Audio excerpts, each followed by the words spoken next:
Hello children, welcome. We have come to the second part of the lesson of matter in our surroundings. This is part 2. In the part 1, we have seen different states of matter and the differences between all of them, characteristics of particles of matter. In part 2, we are going to see how these states of matter are interconvertible from one form to the other.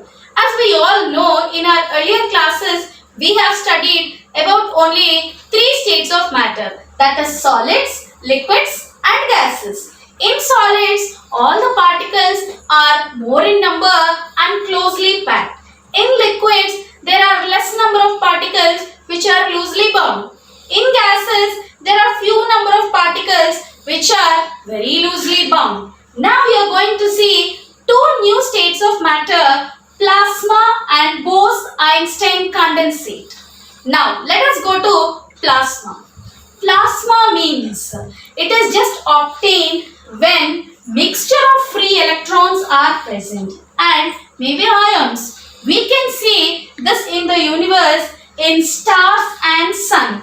Due to the presence of plasma, these stars are able to twinkle and even the sun. You can also see at home we have fluorescent bulbs that we say it as tube lights. So in these fluorescent bulbs also you can notice plasma. The fifth state, which we say it as Bose-Einstein condensate.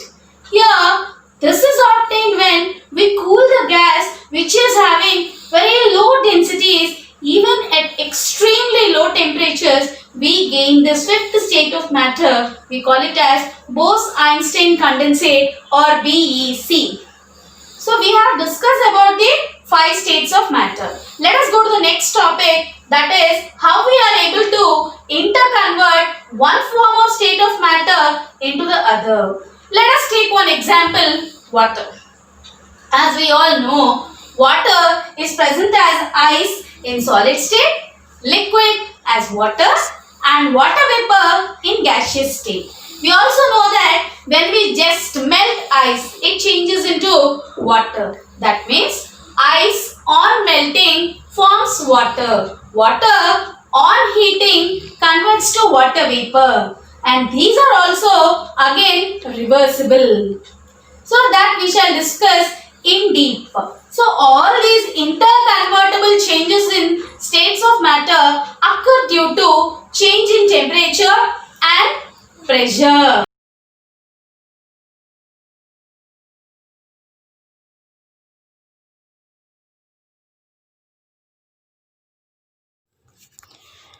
We have seen that we can change one form of matter into other form by two important conditions. One, by effect of change of temperature, the other effect of change of pressure.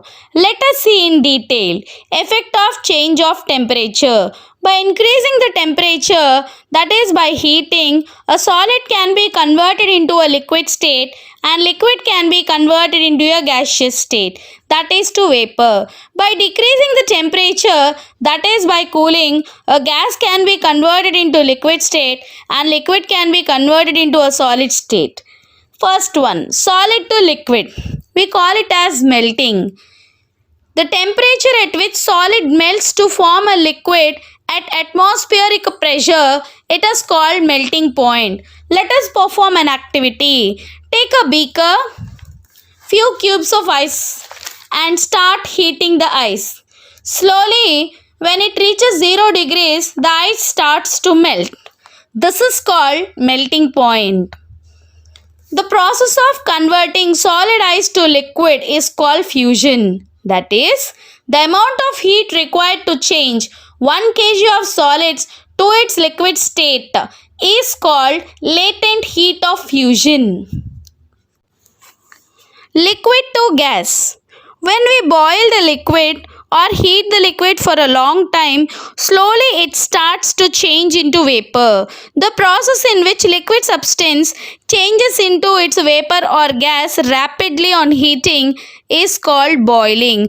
The temperature at which a liquid will boil to form vapors at atmospheric pressure is called boiling point. The The amount of heat required to change 1 kg liquid into its gaseous state, we call it as a latent heat of vaporization. So let us perform an activity. Take a beaker filled with water up to the mark, so that after slowly when you heat, water changes into vapor. So the amount of heat required to change 1 kg of liquid into gaseous state, we call it as latent heat of vaporization. Third one, gas to liquid change. That means when the gases liquefy or they change into liquid, the process is called condensation. Let us perform an activity. When we hold a frying pan containing some ice just above the spout of a kettle of boiling water, then the hot steam coming out of the spout comes in contact with the ice cold bottom of the frying pan, gets cooled and condenses to form droplets of liquid water. This you can observe in a steamed cooker and an idli cooker. The vapor slowly changes to get liquefied in the under parts of the lid. If you want, you can just do it as an experiment while you're cooking. Once if you open the lid and see, you can see the gas changes into few water droplets. The process of changing a gas into liquid by cooling is called condensation. The temperature at which the liquid gas condenses to form liquid is called condensation point. So this is the process at which the gas gets liquefied into water droplets. The fourth one, liquid to solid, which we call it as freezing. When the water is cooled by lowering its temperature by keeping it in a freezer compartment of a refrigerator, it changes into solid ice. The process of changing liquid into solid by cooling is called freezing. The other name for freezing is solidification. The freezing point of water is also at 0 degrees centigrade. This is how we can change solid ice into liquid, liquid to gas, and gas to liquid and liquid to solid state ice. That is, solid ice on heating, it starts to melt producing liquid. Liquid on heating by boiling changes into gaseous state, that is vapor. Vapors on cooling, condensing, it changes into liquid state. Liquids on cooling freezes to form solid ice. This is how there is a change in the temperature where states of matter are interconvertible. Important definition, children. The heat energy which has to be supplied to change the state of a substance is called its latent heat. I repeat, the heat energy which has to be supplied to change the state of a substance is called latent heat. The word latent means hidden. For example, we are changing solid ice to water. The amount of heat energy required to change, we call it as latent heat. If it is changing from solid ice to water, we call it as latent heat of fusion. If you are changing liquid form to gaseous form, we say it as latent heat of vaporization. The common unit of temperature and SI unit of temperature. We use Celsius scale of temperature for measuring temperatures in our daily life. The common unit of measuring temperatures like melting points, boiling point is degrees Celsius. In short form, we write it as degree, capital C. The melting point of ice on Celsius scale of temperature is 0 degrees Celsius, and boiling point of water on Celsius scale is 100 degrees Celsius. The SI unit of measuring temperature is Kelvin, denoted by the symbol capital K. The melting point of ice on Kelvin scale is 273 Kelvin, and the boiling point of water on Kelvin scale is 373 Kelvin. that is 100 degrees plus 273. We just say the conversion factor that 0 degrees is equal to 273 Kelvin, or temperature on Kelvin scale is equal to temperature on Celsius scale plus 273. Here are our few problems for your understanding. I have given you few of the examples of conversion factors. Once look at the screen, children. You can see conversion formulas over here.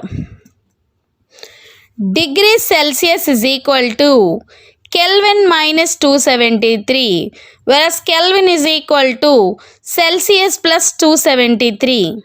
If Fahrenheit is given, Fahrenheit is another measurement for measuring heat or temperature. 9 into C means temperature in Celsius scale plus 32. 9 into C divided by 5. If you want to convert Celsius to Fahrenheit, 5 into Fahrenheit minus 32 divided by 9.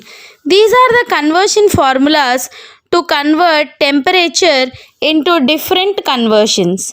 Let us do two problems for your understanding.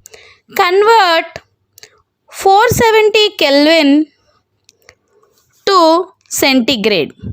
We know that degree centigrade is equal to Kelvin minus 273. That is 470 Kelvin minus 273. You will get 197 degrees centigrade. Convert one more 173 degrees Kelvin to Celsius. Celsius is equal to Kelvin minus 273. That is minus 173 minus 273. You will get minus 100 cent. Now let us see how to convert into Kelvin scale from centigrade.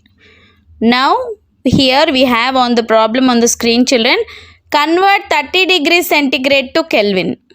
We know that formula, converting factor degree centigrade is equal to Kelvin minus 273. When you add the 273 on the other side, you will get 303 Kelvin.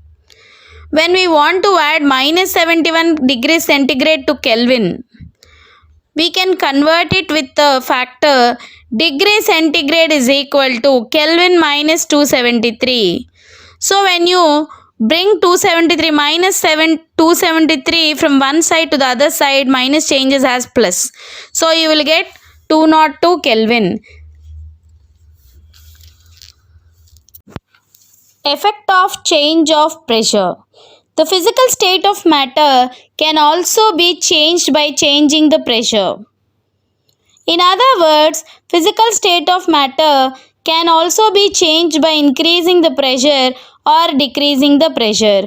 Example, gases can be changed into liquids by increasing the pressure accompanied or followed by lowering of temperature. That means with a decrease in temperature and increase in pressure, we can change one state of matter into the other form. Example, if we compress a gas in a cylinder, distance between the particles of gas reduces and finally the gas gets compressed and changes into liquid. The best examples for this are LPG gas cylinder, which is served by the companies to our home for domestic purpose, and compressed natural gas CNG, which we use for our vehicles as a fuels. You can see on the screen the cylinders are just pushed with the pistons. Few more examples are there where effect of pressure can just change its state. Ammonia gas can be liquefied by applying high pressure and lowering the temperature. We all know about solid carbon dioxide, which we call it as a dry ice, is stored under high pressure. To understand, I am telling you, children, solid carbon dioxide or dry ice means when you order ice creams online, he will bring the ice cream which is covered with a wrap. If you touch that, it is very harmful and it just starts to irritate your skin. So don't touch. That is called solid carbon dioxide, which keeps the ice without getting melted for at least half an hour.